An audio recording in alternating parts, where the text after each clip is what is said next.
I've been living in South Korea for about 8 years now.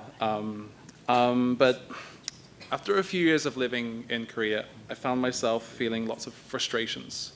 One feeling I'm having is a kind of lack of control. In a way, I know that I can't control all aspects of life. I can't control other people. I get that. But one thing that I'm really struggling with is people's accountability. People taking responsibility for their actions. For example, I drive to work every day, and I see multiple occasions of people just acting and thinking about themselves before they take other people's needs into consideration. I'm sorry, am I too quiet? Sorry.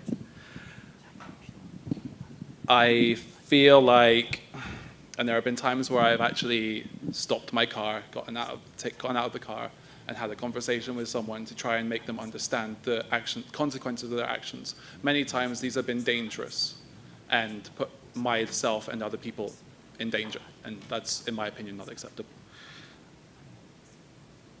It's causing me a lot of anxiety, and my wife a lot of stress too, because I talk about these situations with her on a daily basis, and it's affecting her as much as it's affecting me.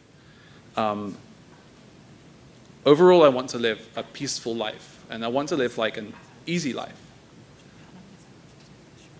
I want to know, and I hope you can help me, how can I live with these stresses, and how can I deal with these anxieties that I face when I see people being irresponsible like this? Thank you. 어느 나라에서 사시다가 오셨어요? Where'd you come from before you, Korea? Where did I come from? Yeah. I'm British. I'm from the UK. 네. 중국 가서 살아봤어요? Have you lived in China? I have not, no. I'm sorry, I'm not like trying to say that life would be any easier in the UK. I don't believe that at all. Like, my life is here, and I'm trying to set up my life, and I'm trying to live. 무슨 말인지 제가 알아요. Okay, I'm sorry. 중국 가서 살아봤냐고. Have you lived in China before? No, I have not lived in China, no. This is my first... 인도 가서 살아봤어요? Have you lived in India? No. 아닙니다. 중국 가서 한 2년 살고 인도 가서 한 3년 살다 오면 이 문제는 저절로 해결될 거예요. If you go ahead and live in China for 2 years, then go ahead, follow that up with living in India for 3 years. This problem will go away. 왜냐하면 And the reason is 기준점을 어디에 두느냐 하는 문제. It's where you actually, baseline your expectations. 이게 영국에다가 기준점을 두고 지금 한국 사회를 보고 있습니다. So if your expectation baseline is the benchmark is how people behave in UK, and you're observing how people behave in South Korea and judging them with your baseline. 그러니까 이 운전하는 사람들이 법규를 한국이 영국보다 덜 지킵니다. And that means, basically South Koreans do not adhere to driving norms that the drivers in UK does.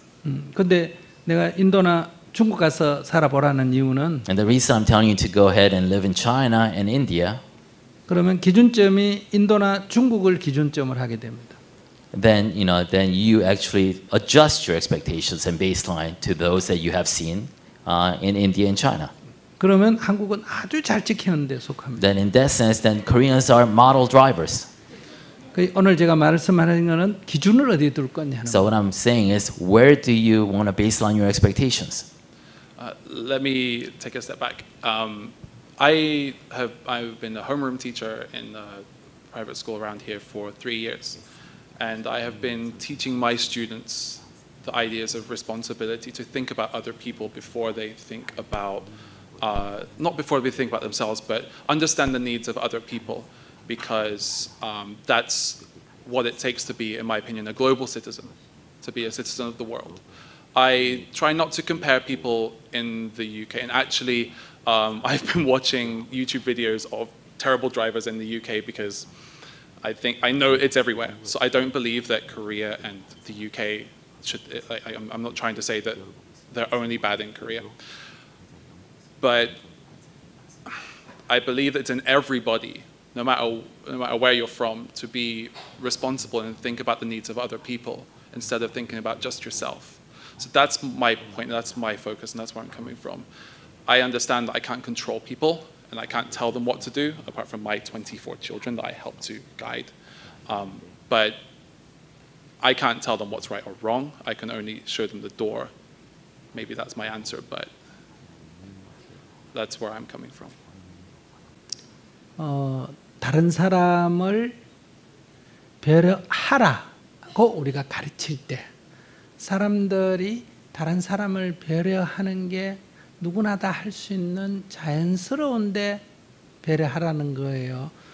다른 사람을 배려하라고 우리가 자꾸 가르치는 건 그게 잘 안 되기 때문에 그렇게 가르치는 거예요. So when we teach others to be considerate of others, do we teach them because they're already naturally considerate of others, or do we have to teach them these lessons because they're not naturally considerate of others?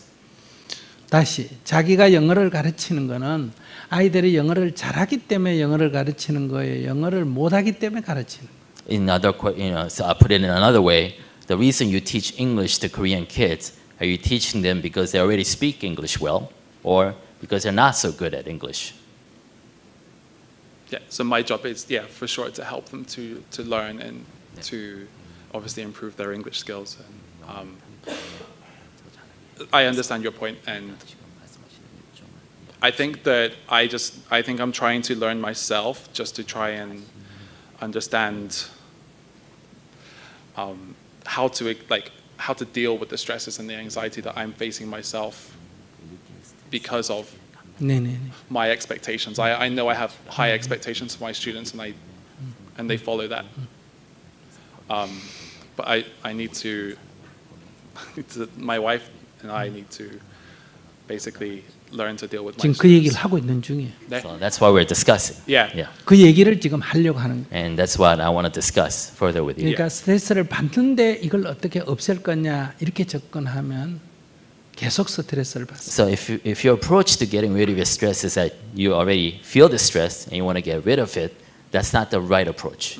스트레스를 안 받는다면 스트레스를 해소할 필요가 없습니다. So say that you don't actually receive stress, in the first place, then there's no need to get rid of that stress, right?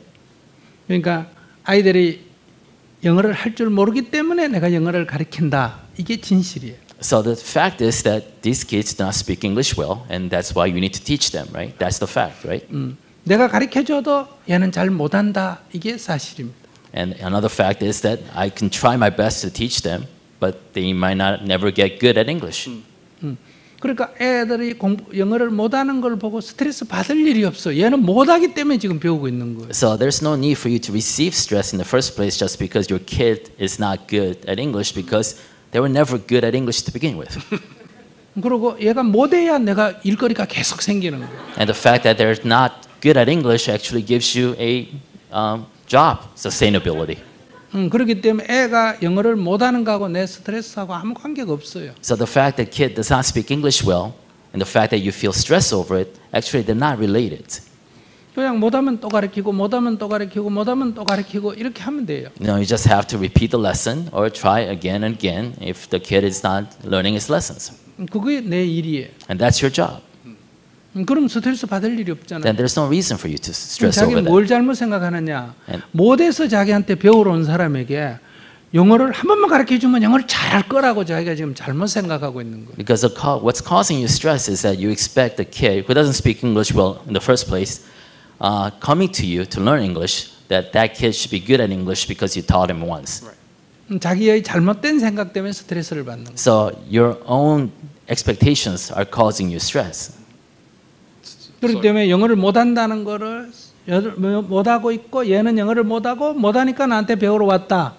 나는 그것을 도와주는 사람이다. 이렇게 생각하면 스트레스 받을 일이 없어요. So if you think of your role as somebody who assists people who don't speak English well into, trying to learn the best way to speak English, and you are there to help them, there's no cause for stress. So I'm sorry. My point is that because I'm seeing people thinking about themselves more often and acting in a dangerous manner, should I just say okay and just say these people are acting dangerous and there's nothing I can do about that, even if that affects me and my life and my family? Or should I attempt to help them to learn? With your analogy that helps me think that way.